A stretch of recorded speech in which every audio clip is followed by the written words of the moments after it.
Good, happy Sunday evening. I'm Riley King, and welcome to the Riley King Newscast right here on the Riley King Network. We have a lot of news to get to, so let's begin.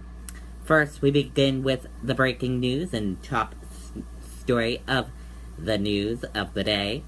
Hurricane Irma makes landfall on Florida coast.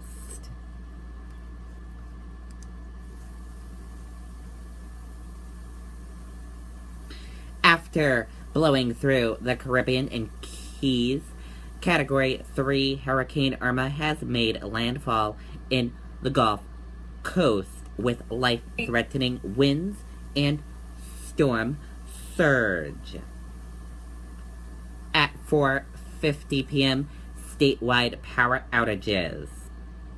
4 million people in Florida are now without power after Irma made her way up the state's coastline. The storm's eyewall passed over Naples, bringing strong winds and flooding. Winds were near 110 miles per hour. Irma is now a Category 2 hurricane. Irma's eye should move near or over the west coast of Florida Peninsula through Monday morning. Then Irma will likely move inland over northern Florida and southwest Georgia Monday afternoon. At 4:10 p.m., Trump said we may have been a little bit lucky.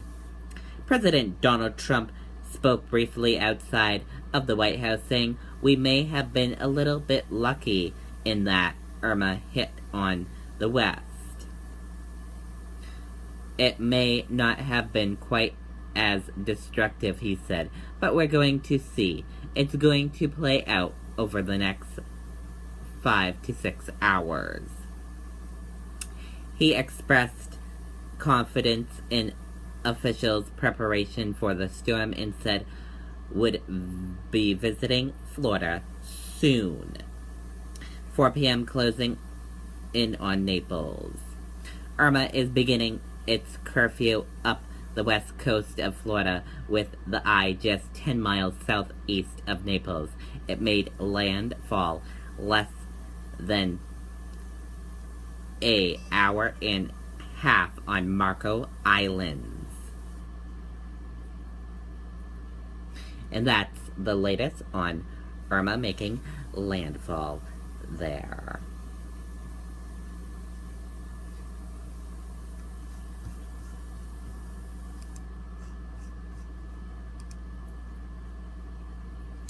Hurricane Irma makes second landfall on Marco Island. Naples brace for storm.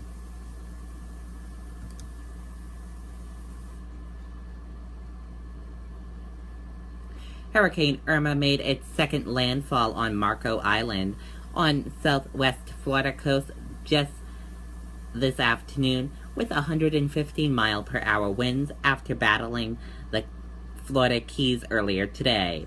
The hurricane, which is barreling toward Naples with a powerful wind and rain, has left at least 3 people dead in Florida, including a sheriff deputy, and over 2 million customers are without power.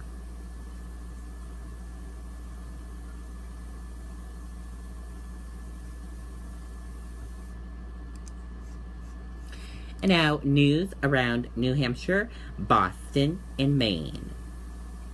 Former Granite Staters in Irma's path prepare for devastation.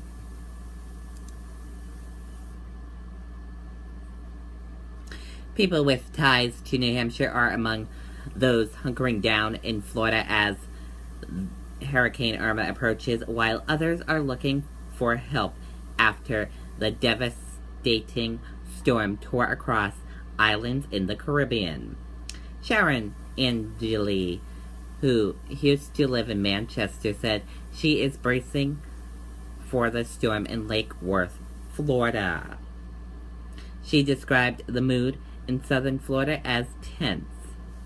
Pablo Gamley of Manchester said he's also scared. His 20-year-old sister, Maria Pentios, is stuck on St. Martin.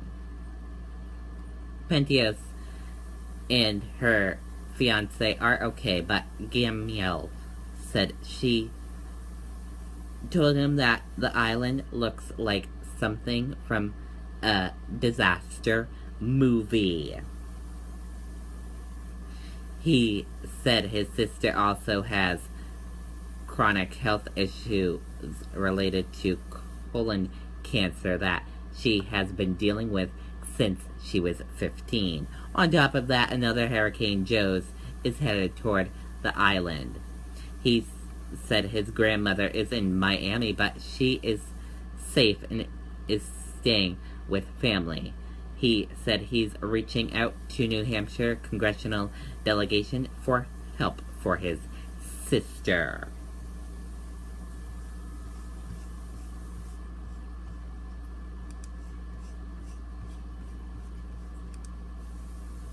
Governor Baker authorized MEMA to send emergency workers to Florida.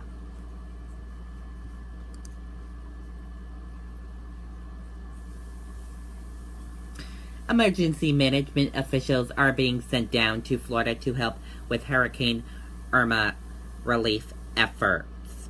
Massachusetts Governor Charlie Baker authorized the Massachusetts Emergency Management Agency to send a 3-person emergency operation team and a 9-person nursing team down south to help with response and recovery efforts. The 3-person team consists of 1 MEMA employee and 2 employees from the Massachusetts Department of Environmental Protection. The team will work with Infrastructure Branch of Florida's Emergency Operations Center in Tallahassee and are expected to be deployed for approximately 2 weeks. A nursing team consists of 8 nurses and a hospital emergency manager from Beth Israel Deacon's hospital system.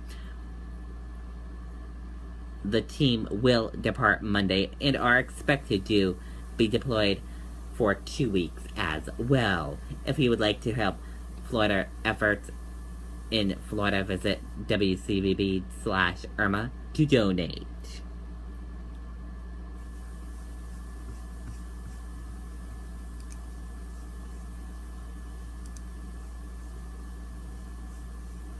And we're also following some breaking news in Boston right now. Shooting reported near MIT campus. Police responding.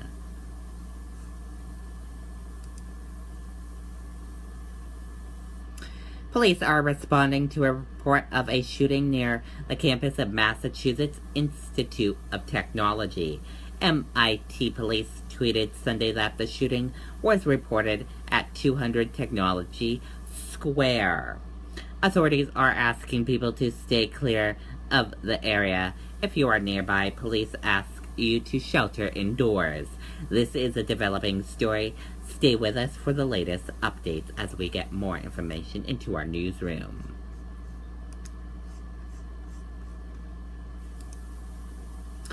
Police, 2 motorcyclists killed, 4 others injured in Augusta on I-95 crash.